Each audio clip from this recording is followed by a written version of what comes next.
I found your child on the balcony, so I brought her here. It was a freezing winter night when the doorbell rang. I answered it, only to find a police officer standing at my doorstep. Confused, I couldn't understand why he was here. After all, my only daughter, Susie, was sound asleep beside me. But then, I noticed the officer was holding a small girl, about 5 years old. Her lips were blue, and she was trembling from the cold. She's not my child. I don't know this girl. I tried to explain, but the officer looked skeptical.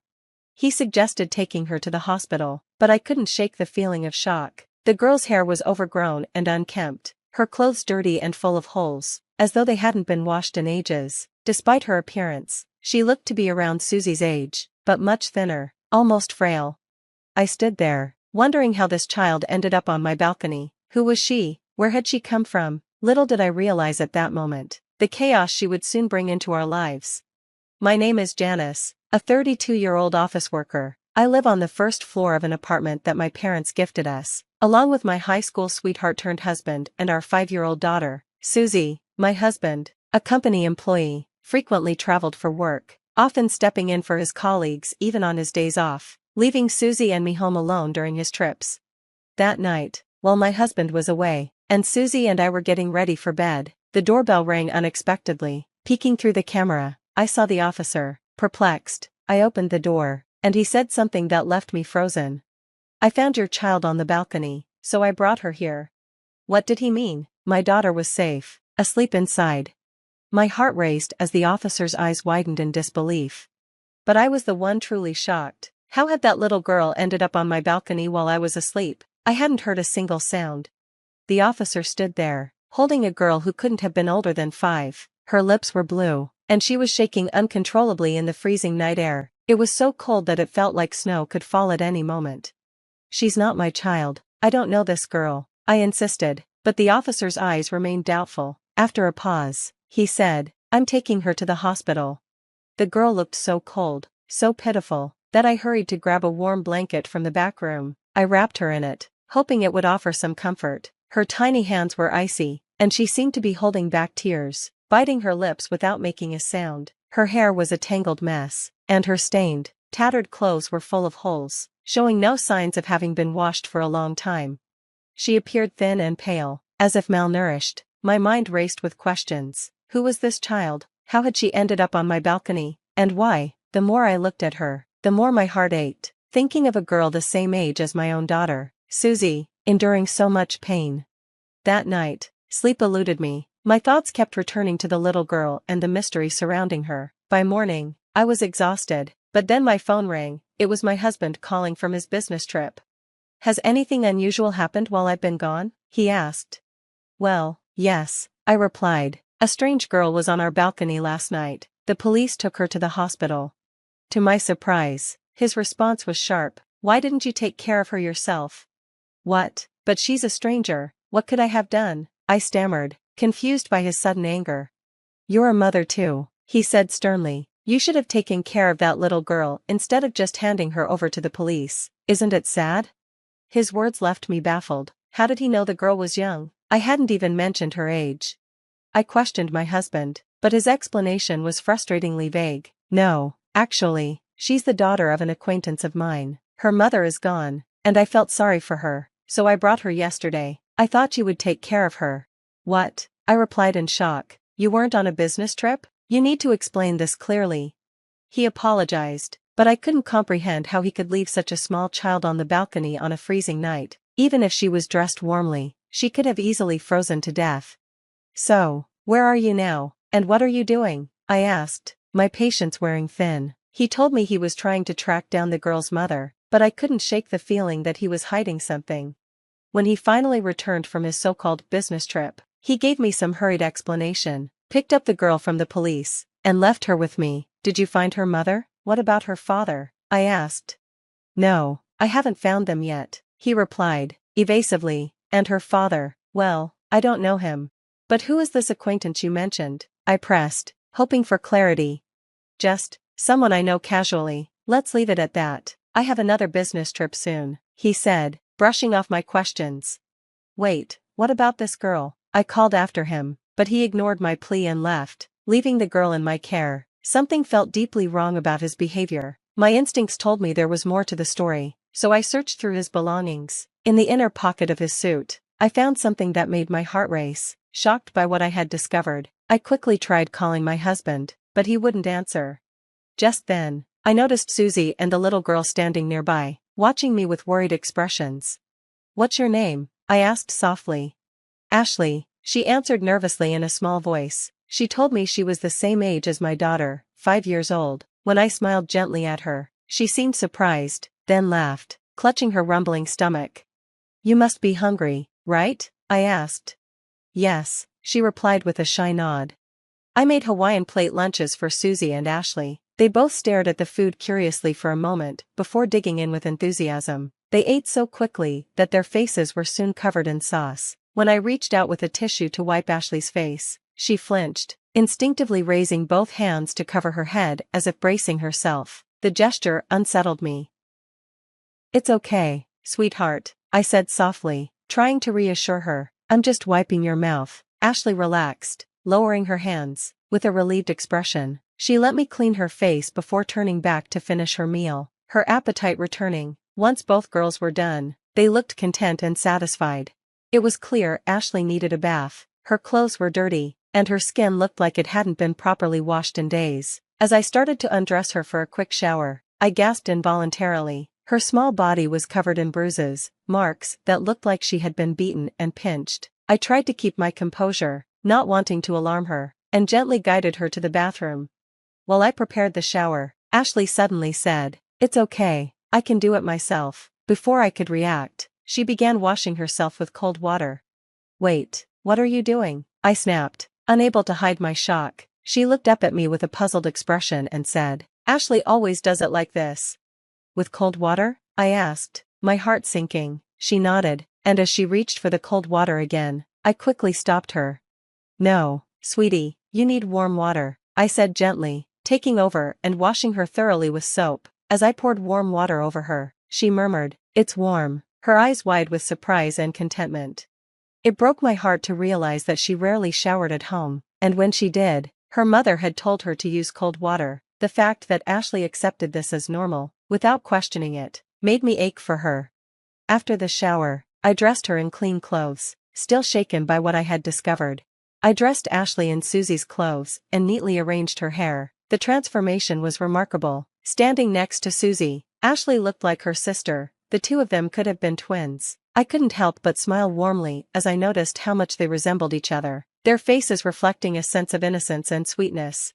Ashley was an obedient and gentle child, and I could tell she longed for affection. She would hover near me as I cooked, tugging gently at the edge of my skirt, seeking love and comfort. At bedtime, she'd hold my hand tightly, refusing to let go. Susie, too, quickly grew fond of Ashley, and the two became inseparable, bonding like true sisters. A week passed, and still, I couldn't reach my husband. Ashley's mother had once said she knew him, but I had no other information to go on, and I couldn't keep caring for a little girl indefinitely. Reluctantly, I contacted the police. They said Ashley needed to be placed in a facility until more was known. When the day came, tears streamed down Ashley's big eyes, and my heart ached as she kept looking back at me, her gaze full of sorrow. As she was taken away, time passed, and still, there was no word from my husband. Finally, I made a decision.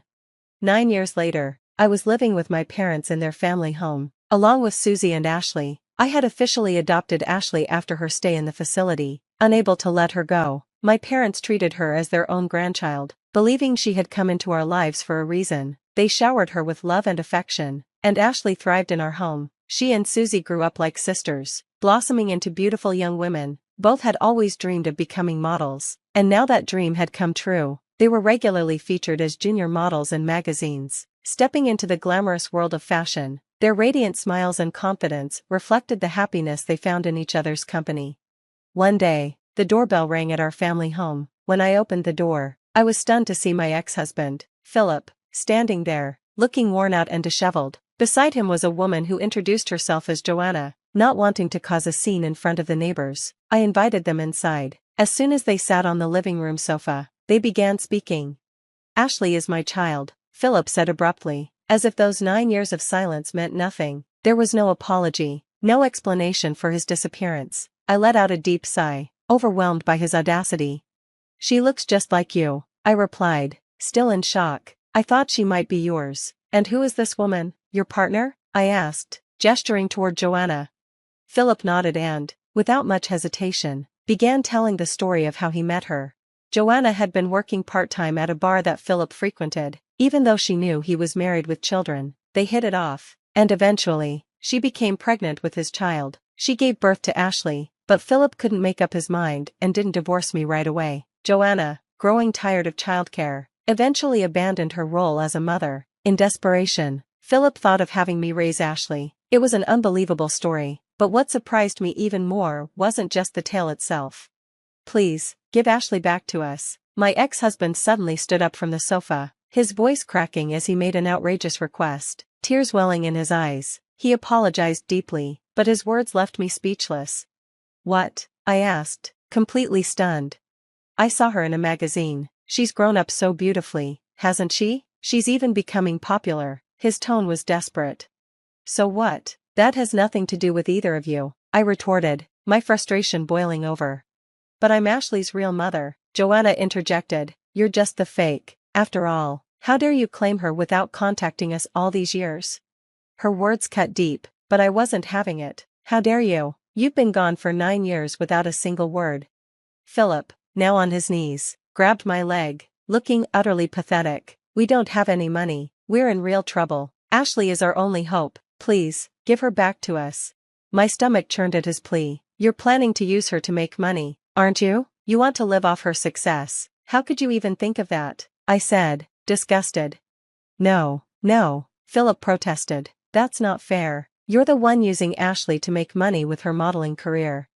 That's not true, I snapped back. I've saved all of the money for both of the girls. Ashley is my child too, and I will never let you take her from me.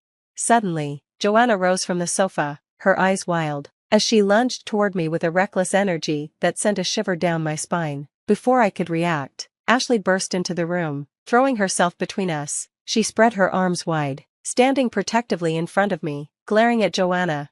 What are you doing to my mom? Stop it, Ashley shouted. Ashley, you've grown so beautiful, Joanna said softly, trying to sweet-talk her. Remember me? I'm your mother. Let's go home together. But Ashley's response was clear and firm. You're not my mother. Get out of this house now. Her voice cracked, and she broke down in tears, clinging to me. Even though she had been very young when they left, it seemed Ashley's faint memories of the terrible treatment she endured had never fully faded. Ashley, dear, that's just a misunderstanding, Joanna pleaded weakly. You were so young back then.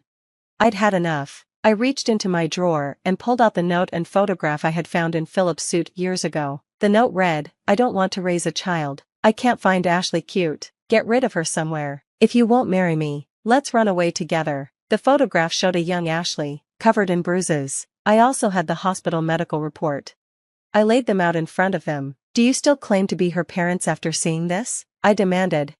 Philip and Joanna's faces went pale. That was Philip's doing, Joanna stammered. I didn't know anything about it. I was too young to raise a child. It was inevitable. But I'll take Ashley back now, she added, her voice faltering. I stood my ground. Unfortunately, that's not going to happen. Ashley is home, and she's not going anywhere. I have legally adopted Ashley, so I am her parent, I said firmly. What? That has to be a lie, Joanna stammered, but the mention of the law quickly deflated her bravado. Philip, however, wasn't ready to give up. If that's the case, he said, trying to sound earnest, I'll break up with Joanna. Let's just start over. Susie and Ashley are my children. We can go back to being husband and wife. There won't be any problem, right? I stared at him in disbelief. What? You really think everything will just go your way? Like I would let that happen? My voice trembled with anger, my patience finally snapping. Listening to Philip and Joanna, I was first dumbfounded, then furious. These were people I wanted nothing to do with, not even for a second longer. I have more bad news for you, Philip, I said coldly. You and I are no longer married. What? His face drained of color. 3 years after you disappeared, I filed for divorce. The court granted it, I said, my words final. You did that on your own? Philip stammered, just as he made a move to grab my arm, but before he could touch me, The unmistakable sound of a police siren echoed outside. My parents had called the authorities after witnessing Joanna's earlier outburst. "The police are here," I said, feeling a wave of relief, "and I don't want to see either of you at this house again." Philip's face crumbled. "No, please, forgive me, I'll give up on Ashley, but at least lend me some money." His desperate plea only added to the disgrace, but I wasn't moved. Moments later, Philip and Joanna were escorted out of the house by the police. As they were dragged away, I silently vowed to make sure Philip would pay every cent of alimony and child support he owed. Cut off from their friends and family, I had no doubt they would continue to struggle, but as I watched them leave, I felt an overwhelming sense of peace. The turmoil of the past was finally behind me, and the little girl who once trembled in fear had grown into a radiant, confident young woman. Now, with my parents and my two loving daughters, Susie and Ashley, we could look forward to a future filled with happiness and dreams yet to be realized. We would live in peace, ready for whatever life had in store.